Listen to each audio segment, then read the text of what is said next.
Hello everyone. So in today's video of chapter thermodynamics, I'll be talking about first law of thermodynamics, its various processes, then relationship between delta H and delta U, and work done in chemical reaction. First law of thermodynamics. According to this law, the energy of universe remains constant. The total energy of an isolated system is constant. Or we can also say that energy is neither be created nor be destroyed, it can only be converted from its one form to another form. All these three statements are very much equivalent. And at last we can say, according to this law, the total energy of the system and surroundings remain constant, and when the system changes from its initial state to final state, the energy will remain constant every time. Now, what all are the formulation of first law of thermodynamics? A system exchange energy with its surroundings either by the transfer of heat or by doing work. An energy supplied to the system increases in its internal energy, and removal of heat or work from the system decreases its internal energy. Suppose Q is a heat which is supplied to the system and work is done on the system by the surroundings. The internal energy would be increased, and increase in internal energy of the system is equal to the sum of the quantity heat supplied to the system and amount of work on the system. We can say delta U is equal to Q plus W, and delta U here is increase in internal energy of the system, and it is the law of it is the first law of thermodynamics. We can say for infinite simul changes, we can say delta du is equal to dq plus dw. Now, what all are the various processes for first law of thermodynamics? Isothermal process. In isothermal process, the temperature will remain constant. In such processes, their internal energy remains constant, which is zero. So isothermal process, what is happening? 0 is equal to Q plus W, or we can say W is equal to minus Q.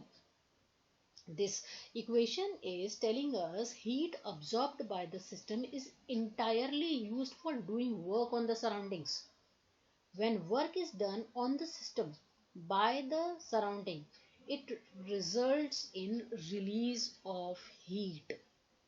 Second is adiabatic process. In adiabatic process, we already know there is no heat exchange in between the system and surrounding. The value of Q is 0. So in putting value, this Q value in formula, delta U is equal to Q plus W, we can say delta U is equal to W, or minus delta U is equal to minus W. An increase in internal energy of the system is the work done on it.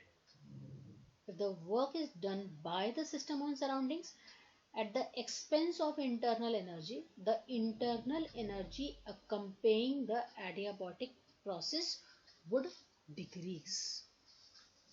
Now, isochoric process. Isochoric process, we can say the volume one, where you will see the volume would remain constant. Delta V will remain constant here. Now see, W is equal to minus P external multiplied by delta V, which we have learnt already, and we have also learnt delta U is equal to Q plus W. If we substitute W value in this equation, we will be getting delta U is equal to Q minus P external multiplied by W, right? In this reaction, when it is happening in isochoric way, so delta will become 0. We can say delta U is equal to QV. We are putting QV because here we are keeping constant volume. So U being a state function, QV will also become the state function here. Next is isobaric process. Isobaric process are those processes where you can see the chemical reaction used to happen in open containers like in our chemistry labs. In such reaction, delta U is not equal to 0. If we replace Q by QP and delta U by QP minus P external delta V, then we will get equation what? QP is equal to delta U plus P external multiplied by delta V. The reaction carried out in open containers under constant atmospheric pressure are very much common in chemistry, and a special symbol which is delta H used to be used in such processes, which is called as enthalpy change. Enthalpy change, which is indicating us the heat change occurring at a constant temperature. Now let's talk about enthalpy. What do you mean by enthalpy? Enthalpy of a system is the sum of internal energy of the system and the energy equivalent to PV work. I can say here H is enthalpy and it is equivalent to, or you can say it is a sum of internal energy, which is U, plus PV work. Change in enthalpy is delta H, which is state function. So delta H value would be H2 minus H1, and H1 and H2 are the enthalpies of initial and final states respectively. I can say with this formula H1 is equal to U1 plus P1V1 and H2 is equal to U2 plus P2V2. If I am putting this H1 and H2 value in this delta H equals to H2 minus H1, I will be getting this expression, and after rearranging I would be getting U2 minus U1 plus P2V2 minus P1V1, or U2 minus U1 would be replaced by delta U plus delta PV. Here we are saying pressure is okay, it is atmospheric pressure, so P1 is equal to P2 and I am replacing by P here. So delta H is equal to delta U plus P delta V.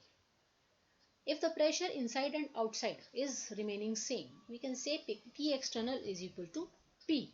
So the QP expression which we have learnt in isobaric processes, QP is equal to delta U plus P delta V. If we compare both the equation, we can say delta H is equal to QP, right? Thus change in enthalpy of a system is equal to heat transferred from it at a constant pressure, and both the things, that is QP and delta H, are state functions. Now relationship between delta H and delta U for chemical reactions. At constant pressure, we already know delta H and delta U are related in this way, that is delta H is equal to delta U plus P delta V. If the reaction is involving solids and liquids, delta U usually remain very small. Solids or liquids do not show the appreciable change in volume with the change of pressure. So delta H remains equal to delta U. But the reaction where there is an involvement of gases, delta V cannot be neglected. So I am expanding this delta V by putting V2 minus V1 in this formula, and I am getting delta H is equal to delta U plus PV2 minus PV1.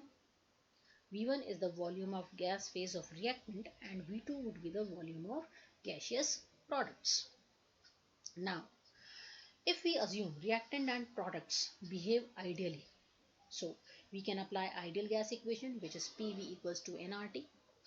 N1 is the number of moles of gaseous reactants and N2 would be the moles of gaseous products.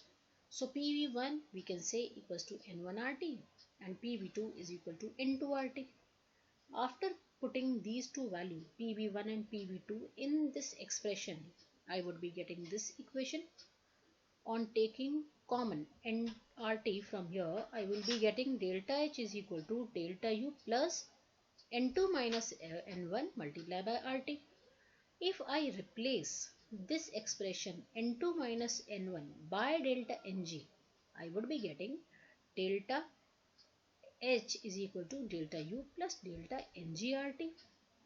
Ng is the difference between the number of moles of products and the number of moles of reactants. So this is the relationship between delta H and delta U. Now, work done in chemical reaction. The work done by a system at constant temperature, constant pressure. We already know P external multiplied by delta V is equal to W with negative sign. We can say minus P is equal to V2 minus V, and if we have replaced this P external by P now, on multiplying we will getting this expression. We already know PV1 is equal to N1RT and PV2 is equal to N2RT. In the previous slide we have learned. And at constant temperature and pressure, we will be getting expression W equals to minus delta NgRT. This equation gives us work done by the system in chemical reaction. Sign of W will depend upon delta V. If N2 is greater than N1, then Ng would be positive, delta Ng would be positive, and W is less than 0. And when W is less than 0, work is done by the system. And when N1 is greater than N2, delta Ng would be negative. And when delta Ng will be negative, W is greater than 0. Then work is done on the system. And if N1 is equal to N2, that means delta Ng is equal to 0. If delta Ng is 0, W is 0. So no work is done when the number of moles of reactant and products are equal. So that's all about the work done in chemical reaction. Thank you.